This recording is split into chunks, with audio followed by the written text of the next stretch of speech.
WETA's local broadcast of Wall Street Week is made possible in part by a grant from the Johnston Lemon Group, parent sponsor of Johnston Lemon and Company.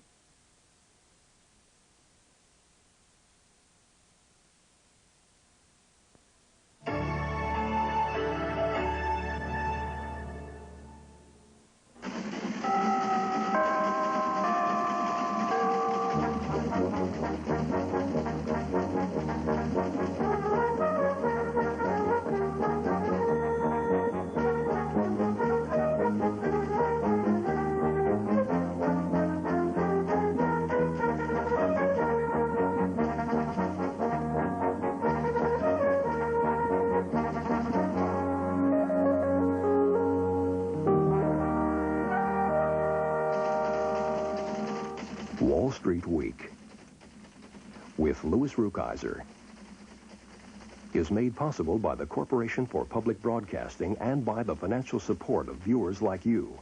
By the travelers, over 40 million Americans benefit from our insurance investment services and managed health care. The Travelers. By Financial Guarantee Insurance Company, helping to provide peace of mind. FGIC AAA Municipal Bond Insurance, tomorrow's security. And by Prudential Securities, the knowledge and resources you need to help make intelligent investments. Rock solid, market wise. Produced Friday, August 23. Guest host is Frank Cappiello. Our panelists are Harvey Eisen, Maceo Sloan, and Julius Westheimer. Tonight's special guest is Jospeh Battipaglia, Director of Research, Gruntle & Company. Good evening. I'm Frank Cappiello. Louis Rukeyser is on vacation, so I'll be your host tonight. Welcome. Well, I don't know about you, but I was starting to get worried. My first time back as guest host of this program in over a year, and what happens? First, Salomon Brothers, Wall Street's powerful trading firm, is rocked with its worst scandal in the company's 81-year history, causing resignations from the top brass on down, and losing tens of millions of dollars by defecting clients. Then, this week, Mikhail Gorbachev was ousted from power by his vice president, with help from the KGB, the military, and police officials. The world was shattered. The Dow tumbled. The S&P 500 plunged, along with small stocks, and oil prices rose sharply. The Japanese, German, and London markets all but collapsed. After 2 weeks of such turmoil, I'd be lucky if they invited me back as a panelist again. But happily, the world did not end. Gorbachev regained power. Thank you. Surprisingly, to his arch-rival Boris Yeltsin, who in the process helped promote his own cause considerably. At that point, stock prices soared, taking the Dow back over 3,000. The broader market indexes recovered, some to all-time highs. Oil prices fell. The European markets rebounded, and I get to come back to the program. Let's all have a moment of silence. The rest of economic news for the week wasn't nearly as exciting. Steel imports fell in June, but exports rose. The federal government increased spending to bail out troubled banks and S&Ls, and raised their own deficit in the process by almost $41 billion last month. The federal deficit is now at $218 billion.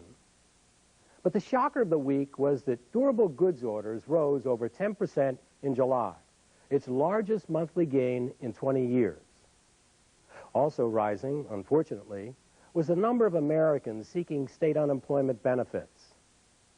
And finally, Standard & Poor's rocked Wall Street this week by announcing that they have switched their long-term rating outlook on IBM from stable to negative, and is considering dropping the company from its AAA rating. And speaking of bonds, we tonight will examine the different ratings of these securities and talk with a man who has a preference for junk. But first, let's see how far the markets have recovered in the week just passed. The Dow Jones Industrial Average reacted to the Soviet takeover by dropping 70 points on Monday, but has more than made up for it since. The Dow is on a 4-day winning streak of 142 points, gaining 72 points for the week to close at 3040.25, an all-time high. The broader markets went along for the ride, too.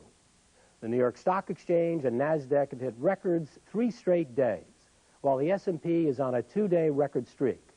Only the Amex has failed to keep pace. But the euphoria hasn't stirred our elves at all. They remain at +1. The bond market ended the week down after an unexpectedly sharp gain in durable goods orders. Gorbachev, regaining power, hurt the dollar and precious metals. And a report published this week by Lancet of London reported that 2 drinks a day reduce the risk of heart attacks in men. I'll drink to that. Harvey, what are you drinking to these days? I'm drinking to the fact that I can start breathing again after the first 2 days of this week. It has Spoken been... like a fully invested man. It has been terrifying. I mean, what an experience. Well, do you think this is going to last? I mean, we've had the market hit almost this level and then go back. Now we're through the old highs. But a lot of people are saying that the market's overvalued. I think it's interesting that they say that. People say that, for example, because PEs are high. One of the reasons PEs are high is because earnings are low because the recovery hasn't begun.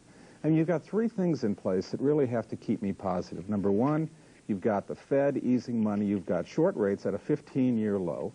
You've got the recovery about to begin. And you've got a presidential election next year. I think you really have to be positive at this level. A presidential election years are good for the market. The year before is always good. The presidential election year has usually been good. Okay.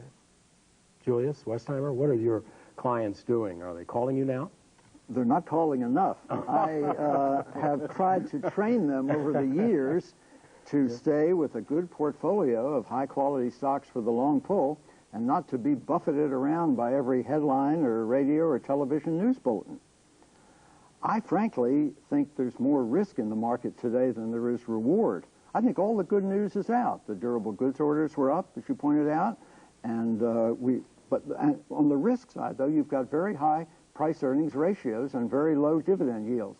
I'm not saying the market won't work itself a little bit higher, but I think there's a lot more trouble under the market should we have another bad calamity or crisis like we had than upside. And yet the alternative really would be bonds. And bond yields are low. Money market yields are as low as they've been in a couple of decades.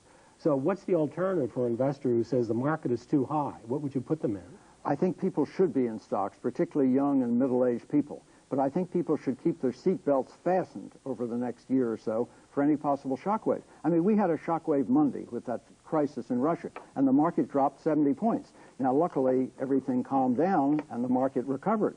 But, you know, the banking system is still in trouble. The deficit is getting worse. And as I say, I think there's more room under this short-term than there is over it. I think there's more risk short-term than there is reward. Long-term, the market sure is the place to be. Maceo, we have a plus saying this market is fairly valued, undervalued. We have Julius Westheimer saying he's not sure, he's getting worried. Where do you stand? Are you somewhere in between? Or? I think I fall more with Harvey. I look at the market, and I think that the market has some way to go on the upside. It's going to be a rough ride. It's going to be bumpy. It's going to have a roller coaster effect. But when you look at all the fundamentals of this economy, and when you look at the fact that we are just beginning to pull out of this recession, I think that by this time next year, we'll all be very glad that we're fully invested. One of the fears in this market has been a double-dip recession. That is, the economy climbs out of recession and sags back into recession. But you don't subscribe to that. I mean, we're coming out of the recession. We're going to stay out. I don't see any possibility of a double dip at this point. The actions that the Fed has taken to push interest rates down have the short rates down significantly from where they were. The long rates are sure to follow eventually. I'm looking for a long bond rate still, like I've been saying for the last 6 or 7 months. In the fourth quarter this year, I'm looking for 7.5% on the long bond. Hey, that'd be terrific. And now we have a special announcement just for our viewers. Hello there. I bet you thought I was away for a few weeks. Well, I am, but while you're enjoying Wall Street Week without Louis Rukeyser, I hope you won't forget to give generously to the local public television station you're watching us on during this current membership drive. And I promise I'll be back soon, but who knows where this economy will be by then. Next week, we'll be back to answering your brilliant questions. So send your letters, comments, or cheery hellos to us here at Wall Street Week with Louis Rukeyser, Owings Mills, Maryland, 21117. That's Wall Street Week with Louis Rukeyser, Owings Mills, Maryland, 21117. Now, before we meet tonight's special guest, who's bold enough to admit that he likes junk bonds, let's take a comparative look at the different ratings of bonds and see just what is considered junk and what's not, as we go rummaging at the bond yard sale. You have nothing to worry about if your bond rating is AAA. It's the highest grade assigned by Standard & Poor's and means it has the strong ability to pay interest and repay principal. The next step down is AA, which gives you the same high quality as AAA with only a minimal addition of risk. The same is true for single A bonds, except that they are slightly more susceptible to changes in the economy. While some analysts think investors should look no lower than single A ratings, technically, triple Bs are still considered investment grade. And now we come to the double B level, or what the S&P calls junk. Double Bs are higher quality junk bonds, with single Bs reflecting the lower quality. But there's junk, and then there's junk, or what Standard & Poor's calls predominantly speculative bonds, which are triple C and double C, with the highest risk. The single C rating is extremely high risk, reserved for income bonds on which no interest is paid. And D bonds are in default, with no payment of interest or repayment of principal. Of course, what one person sees as junk, another sees as an investment opportunity. How do you see it? And more important, how does our guest? For some thoughts on that and other bonding questions, let's go over now and meet tonight's special guest, Jospeh Battipaglia. Joe, welcome. Good to see you, Frank. Please, sit down. Jospeh Battipaglia says that the best sign of a good pro is what stocks they recommend. His 10 stock and bond picks have gained an average 24% since the beginning of the year, versus only 13% for the Dow. So you can make your own judgment. Mr. Battipaglia began his career at Exxon as a financial analyst. A few years later, he moved into the brokerage business as a securities analyst, and he is currently Director of Research for Gruntle & Company. Joe, with all the scandals involving junk bonds this year, why do you like them so much? Well, the scandals actually take it back a couple of years. What I like about it is the fact that it's poorly understood, and both the demand and the supply factors that affect that market have been disrupted. Therein is the opportunity. So the prices reflect all the damage. Absolutely right. Which bonds would you recommend? Well, the market is now tiered. It's actually becoming more like an equity market than a bond market, because in fact, it is the equity that drives these highly leveraged companies. So what happens here is that you've got your very aggressive positions, such as an Eastern Airlines Equipment Trust Certificate. You've got the Atari Corporation that actually is shrinking its business, but has more capital and value than it does debt, all the way up to companies that are emerging as A credits again, such as Safeway Stores and Eckert, Fort Howard Paper, those kinds of names.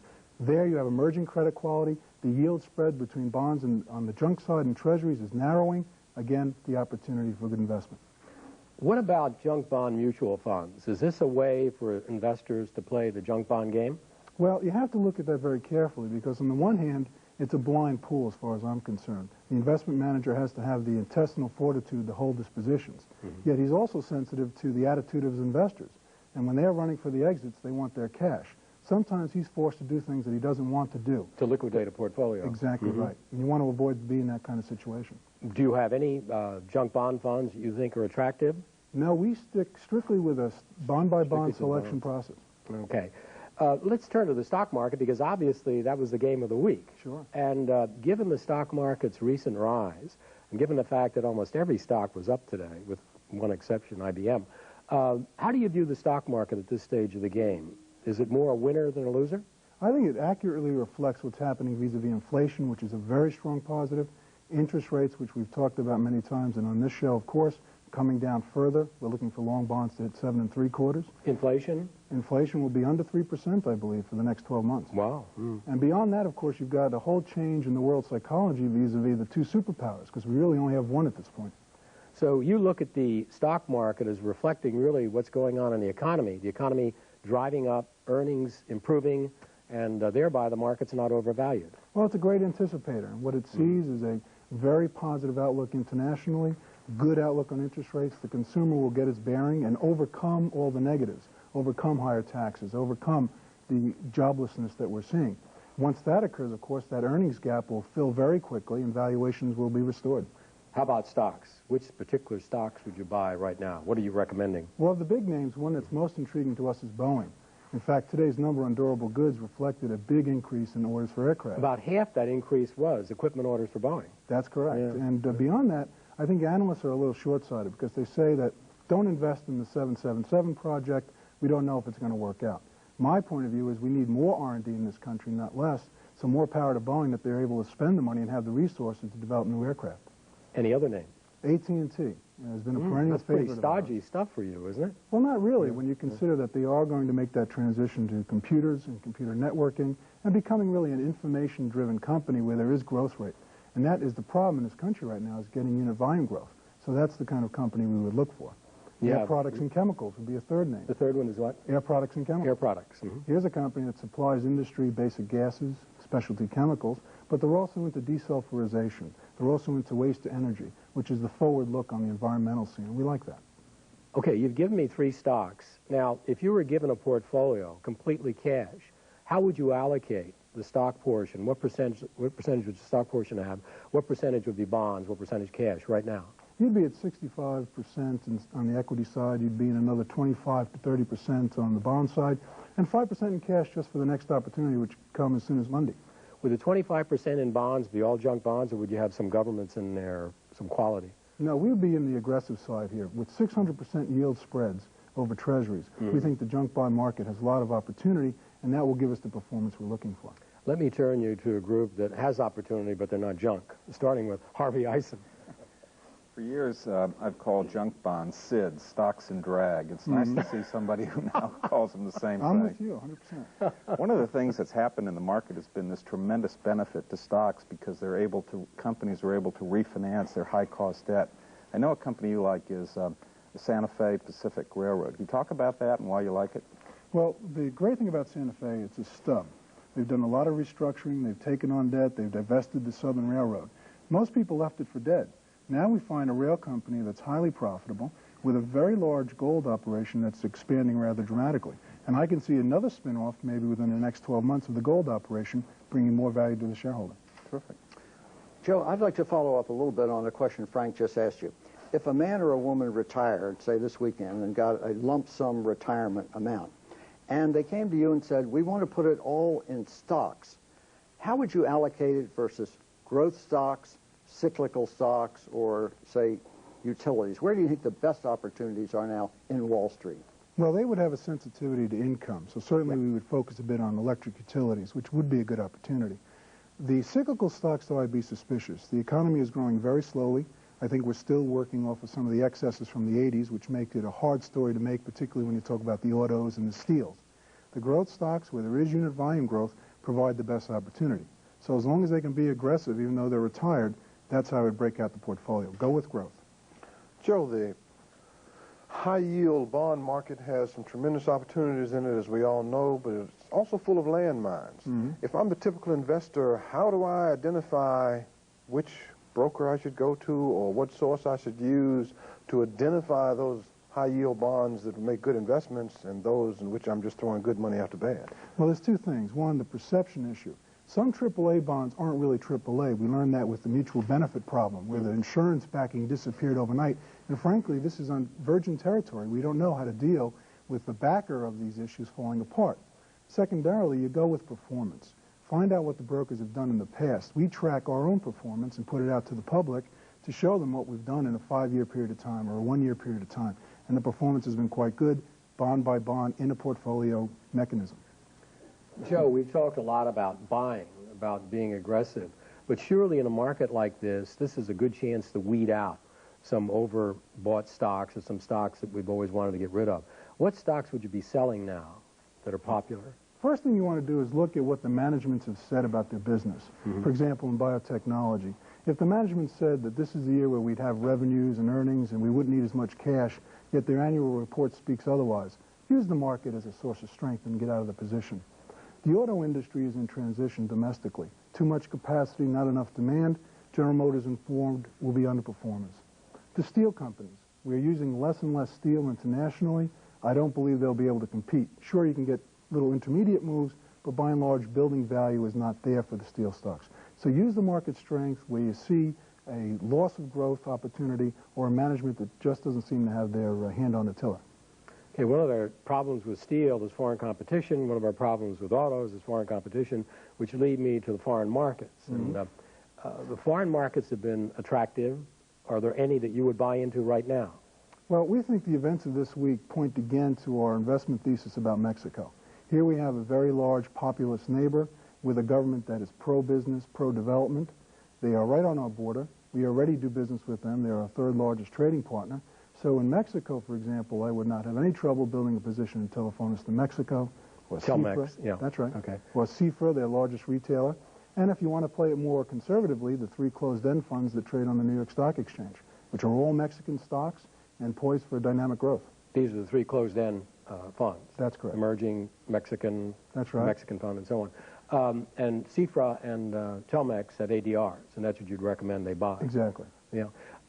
In looking at stocks, Joe, I think we'd all be interested in how someone like you selects a stock for purchase. What factors do you look for? And what materials do you use? What sources, public sources? I'll tell you, it's getting harder and harder because we're in an information age. Mm-hmm. And just as the coup came and went and we knew about it over dinner, same is true with investment information. So what you want to find are companies in transition where there's betting on either side that it's going to be successful or it's not. You make your own judgment and then have the strength to stand up and say it's going to work. Spiegel's is a good example in the retailing sector. They're a cataloger, yes, but they're also into specialty retailing. If they're successful, their revenue size will double, and they'll be recognized alongside of Gap and Limited. Nobody's looking at them that way at this time. Any other names? Well, storage technology is another one. There's a big bet on a new storage device, the Iceberg, affectionately known as the Iceberg. And in that particular instance, we believe they'll be successful. It'll ramp up revenues and earnings. And with technology, it's always new product cycles, and I think we're entering one. I hate to interrupt, but our time is up. And I want to thank you, Jospeh Battipaglia, and our panelists for joining me tonight.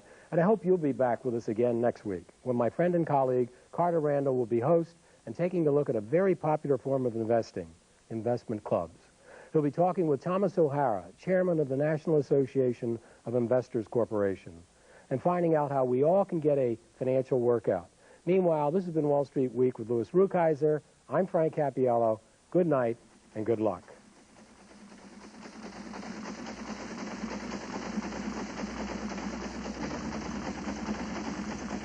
Wall Street Week with Louis Rukeyser has been made possible by the Corporation for Public Broadcasting and by the financial support of viewers like you. By the travelers, over 40 million Americans benefit from our insurance investment services and managed health care. The travelers. By Financial Guarantee Insurance Company, helping provide financial strength, security, liquidity. FGIC AAA Bond Insurance, tomorrow's security. And by Prudential Securities, the knowledge and resources you need to help make intelligent investments. Rock solid, market wise. For a printed transcript of this program, send $5 to Transcripts, Wall Street Week with Louis Rukeyser, Owings Mills, Maryland, 21117. Transcripts are also available to subscribers of the Dow Jones